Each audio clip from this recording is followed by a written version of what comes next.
Good morning students. मैं दीपक जाखड़, व्याख्याता भूगोल, Shastri senior secondary school Fatehpur Shekhawati के डिजिटल प्लेटफॉर्म पर आपका हार्दिक स्वागत करता हूं। बच्चों, हम पढ़ रहे थे भारत की जनसंख्या संरचना। जनसंख्या संरचना में हमने ग्रामीण व नगरीय जनसंख्या पढ़ी, लिंगानुपात पढ़ा। उसके बाद आज हम पढ़ेंगे आयु संरचना व साक्षरता। पहले बात करते हैं आयु संरचना की। पहली बात तो आयु संरचना कहते किसे हैं?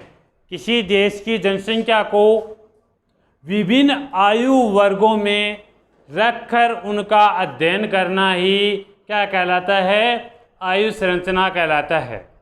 दोबारा देखना, किसी देश की जनसंख्या को या फिर किसी देश के लोगों को विभिन्न आयु वर्गों में रखकर उनका अध्ययन करना ही क्या कहलाता है? जनसंख्या संरचना कहलाता है। हम बात करते हैं आज भारत के संदर्भ में आयु संरचना की। तो भारत में जनसंख्या को कितने भागों में बांटा गया? आयु संरचना की दृष्टि से 3 भागों में। कितने भागों में बांटा गया है? 3 भागों में। और ये 3 भाग कौन कौन से हैं? नंबर 1 है बाल आयु वर्ग, बाल आयु वर्ग। दूसरा है वयस्क आयु वर्ग। कौन सा है? वयस्क आयु वर्ग। तीसरा है वृद्ध आयु वर्ग, वृद्ध आयु वर्ग। बाल आयु वर्ग है 0 से 14 वर्ष तक। कितना? 0 से 14 वर्ष तक। वयस्क आयु वर्ग है 15 से 64 वर्ष तक। वृद्ध आयु वर्ग है वो है 64 वर्ष से अधिक, 64 वर्ष से अधिक।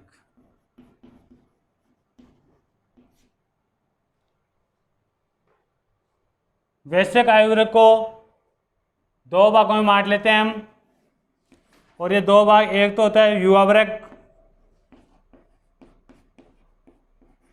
दूसरा होता है प्रौढ़ वर्ग। कौन सा होता है? प्रौढ़ वर्ग। एक युवा वर्ग, दूसरा प्रौढ़ वर्ग। हम बाल आयु वर्ग की बात करें तो भारत में यानी भारत की कुल जनसंख्या का 29.5% बाल आयु वर्ग पाया जाता है। भारत की कुल जनसंख्या का 62.5% वयस्क आयु वर्ग पाया जाता है।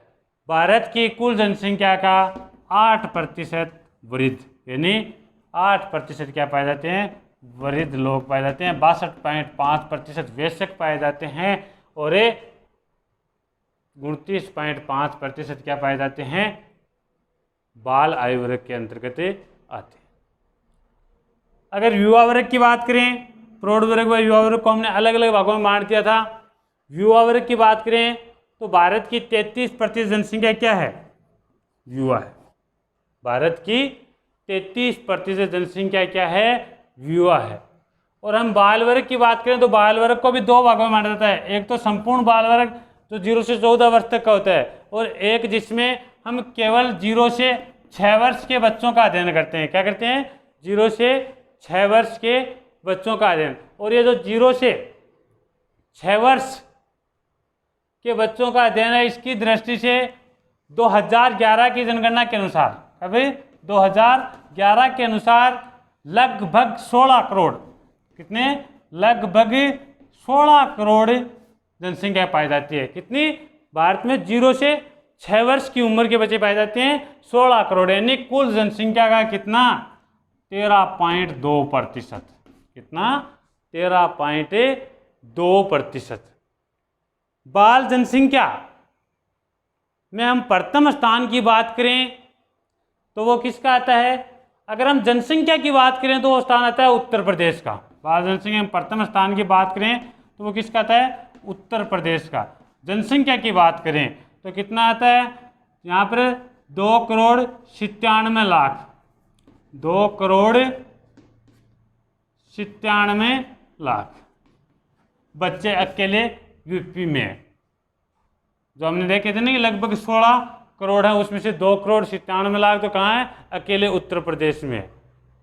लेकिन अगर हम कुल जनसंख्या, कुल बाल जनसंख्या के प्रतिशत की बात करें, किसी एक राज्य की जनसंख्या देखें और उस जनसंख्या के प्रतिशत की बात करें, तो सबसे अधिक बाल वर्ग है वो मेघालय में पाया जाता है। कहाँ पाया जाता है? मेघालय में पाया जाता है। और वो कितना है? 18.75%। यानी मेघालय की कुल जनसंख्या के 18.75% क्या है?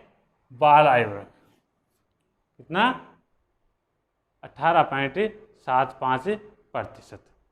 उसके बाद हम बात करते हैं भारत में साक्षरता की। ये था आयु वर्ग। आयु वर्ग के बाद हम बात करते हैं साक्षरता की। साक्षरता, पहली बात तो साक्षरता कहते किसे हैं? साक्षरता कहते किसे हैं? किसे कहते हैं साक्षरता? 7 वर्ष या उससे अधिक आयु के वे लोग जो पढ़ सकते हैं, लिख सकते हैं, समझ सकते हैं, वह समझा सकते हैं, वह क्या कहलाते हैं? साक्षर कहलाते हैं। उसे क्या कहते हैं? साक्षरता कहते हैं। क्या है? 7 वर्ष या उससे अधिक आयु के लोग जो क्या कर सकते हो? पढ़ सकते हो, लिख सकते हो, समझ सकते हो, वह समझा सकते हो, तो उसे क्या कहा जाएगा? साक्षर। साक्षरता की हम बात करें तो सबसे पहले हम बात करते हैं कि साक्षरता को भारत में ऐसे कौन से कारक हैं जो प्रभावित करते हैं, यानी कि साक्षरता को प्रभावित करने वाले कारक। साक्षरता को प्रभावित करने वाले कारक, जिसमें नंबर 1 पर आता है अर्थव्यवस्था का स्तर। उसके बाद 2 नंबर पर जीवन का स्तर। तीसरा जातीय संरचना।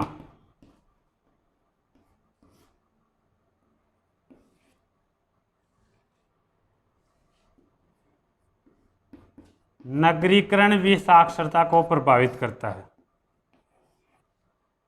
उसके बाद हम बात करें साक्षरता को प्रभावित करने वाले कारकों की, तो उसमें है समाज में स्त्रियों की स्थिति। समाज में स्त्रियों की स्थिति, यातायात व संचार साधनों का विकास। यातायात व संचार साधनों का विकास। मूल्य प्रणाली।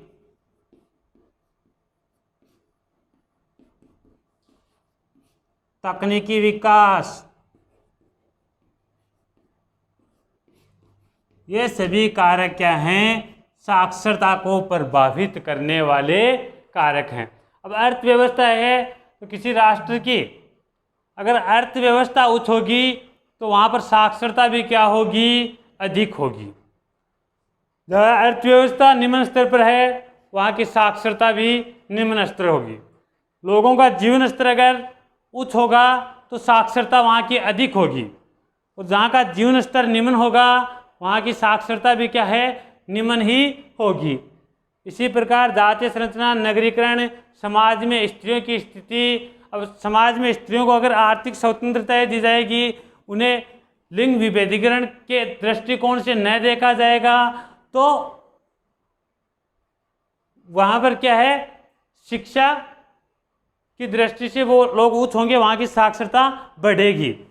यातायात संचार साधनों का विकास है। अब यातायात के साधनों के विकास से ग्रामीण क्षेत्रों के लोग हैं वो शहरी क्षेत्र में जाकर शिक्षा प्राप्त कर सकते हैं। संचार के साधन से जो वर्तमान में आप ऑनलाइन कक्षा के माध्यम से पढ़ रहे हैं, एक संचार का ही उपकरण है। अगर संचार की व्यवस्था नहीं होती तो आप आज इस महामारी के समय में शिक्षा प्राप्त न कर पाते। तो जहाँ यातायात और संचार के साधनों का विकास नहीं है वहाँ पर भी शिक्षा प्रभावित होती है।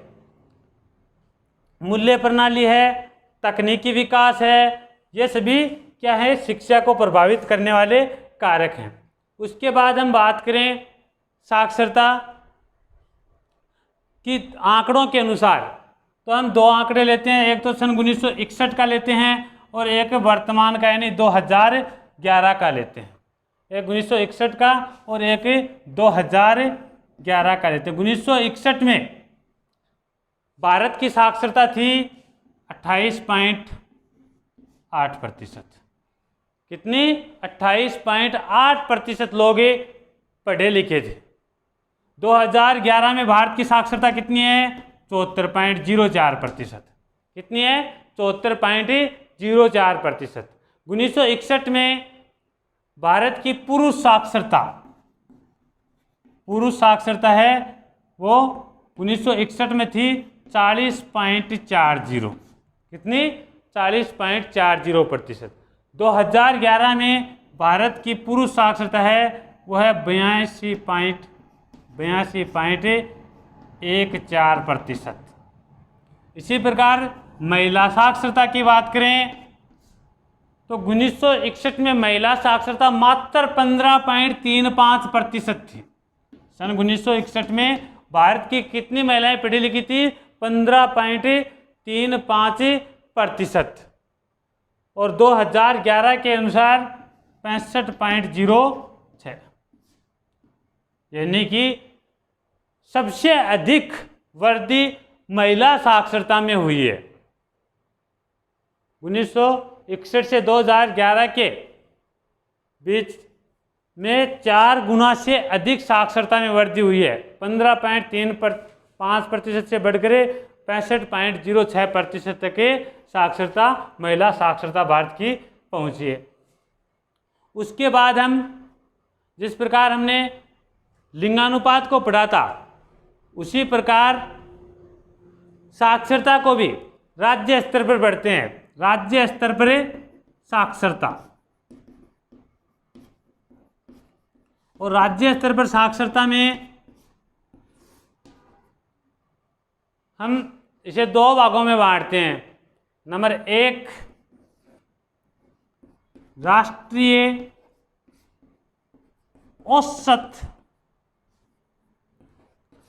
साक्षरता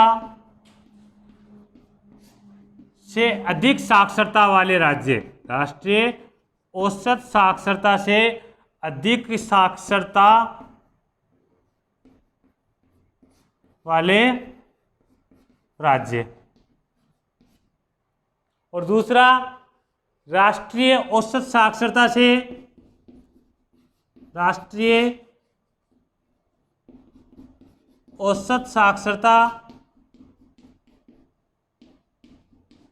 से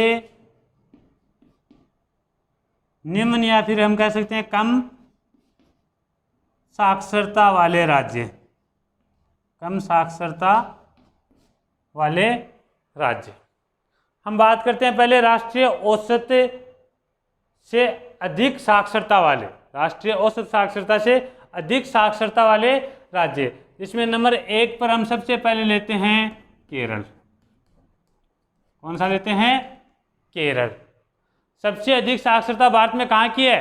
केरल की। कितनी है? 93.91%। कितनी है? 93.91%। उसके बाद हम दूसरा नंबर लेते हैं लक्षद्वीप का। कहाँ का लेते हैं? लक्षद्वीप का, जहाँ की कितनी है? 92.2%। लक्षद्वीप की साक्षरता कितनी है? 92.2%। उसके बाद तीसरा नंबर लेते हैं हम मिजोरम का। कहाँ का? मिजोरम का। और मिजोरम की साक्षरता है 91.58%। कितनी है? 91.58%। अगर हम अधिक साक्षरता यानी पुरुष अधिक साक्षरता की बात करें, सबसे अधिक पुरुष साक्षरता कहाँ पर पाई जाती है? तो पुरुष साक्षरता की बात करें तो वो सबसे अधिक है, वो पाई जाती है लक्षद्वीप में। कहाँ पाई जाती है? लक्षद्वीप में। औसत साक्षरता सबसे अधिक कहाँ पाई जाती है? केरल में। पुरुष साक्षरता सबसे अधिक कहाँ पाई जाती है? लक्षद्वीप में। कितनी? 96.11%। और केरल की जो पुरुष साक्षरता है वो कितनी है? 96.10%। यानी मात्र 1 पॉइंट का फर्क है। और 1 पॉइंट से लक्षद्वीप कौन सा स्थान रखता है? पुरुष साक्षरता की दृष्टि से प्रथम स्थान रखता है। अगर हमें महिला साक्षरता की बात करें, महिला साक्षरता सबसे अधिक कहाँ की है? महिला साक्षरता सबसे अधिक कहाँ की है? तो महिला साक्षरता है वो सबसे अधिक है कहाँ की? केरल की। कहाँ की है? केरल की। कितनी है? 92%। कितनी? 92% महिलाएं केरल में शिक्षित हैं, पढ़ी लिखी हुई हैं। उसके बाद हम बात करते हैं राष्ट्रीय औसत से कम साक्षरता वाले राज्यों की। और राष्ट्रीय औसत से कम साक्षरता वाले राज्यों में सबसे कम साक्षरता की बात करें तो वो आता है बिहार। और राष्ट्रीय औसत से कम की बात करें तो बिहार है, राजस्थान है, उत्तर प्रदेश है, आंध्र प्रदेश है, उड़ीसा है। इन सब की क्या है? राष्ट्रीय औसत से कम साक्षरता है। लेकिन सबसे कम साक्षरता की बात करें तो वो कहाँ की है? बिहार की। कितनी? 63.2%। बिहार की साक्षरता कितनी है? 63.2%। पुरुष साक्षरता सबसे कम पुरुष साक्षरता, और सबसे कम पुरुष साक्षरता भी कहाँ की है? सबसे कम यानी न्यूनतम पुरुष साक्षरता कहाँ की है? बिहार की है। कितनी है? 73.5%। बिहार के कितने पुरुष? 73.5% पुरुष साक्षर हैं। अगर हम सबसे कम महिला साक्षरता की बात करें, न्यूनतम महिला साक्षरता की बात करें तो वो है अपने राजस्थान की। कहाँ की?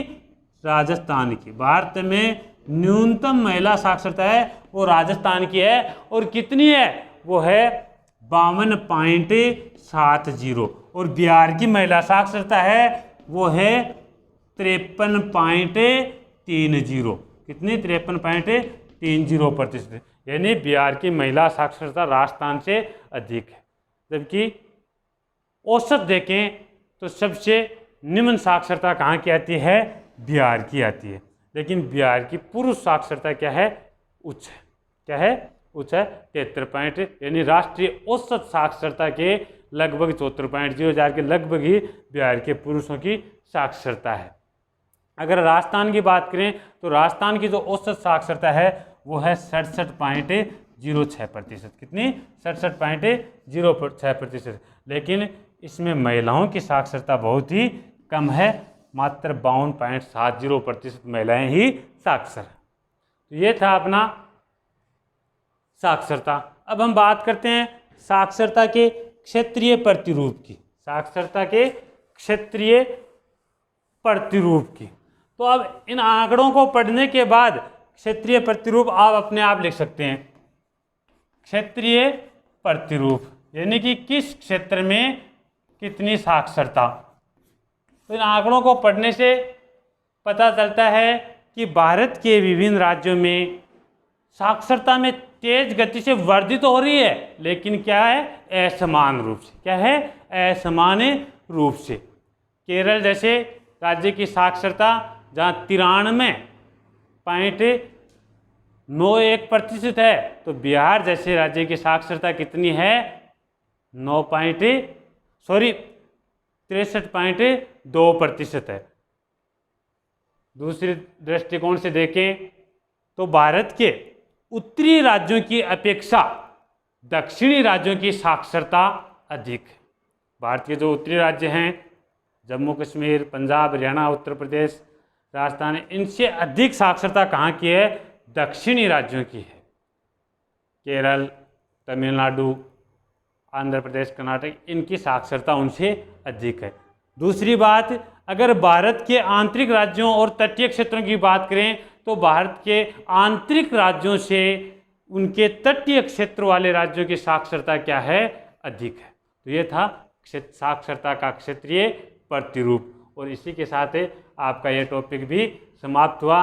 और जो अंतिम टॉपिक है प्रजातीय संगठन वाला, वो हम नेक्स्ट कक्षा में पढ़ेंगे।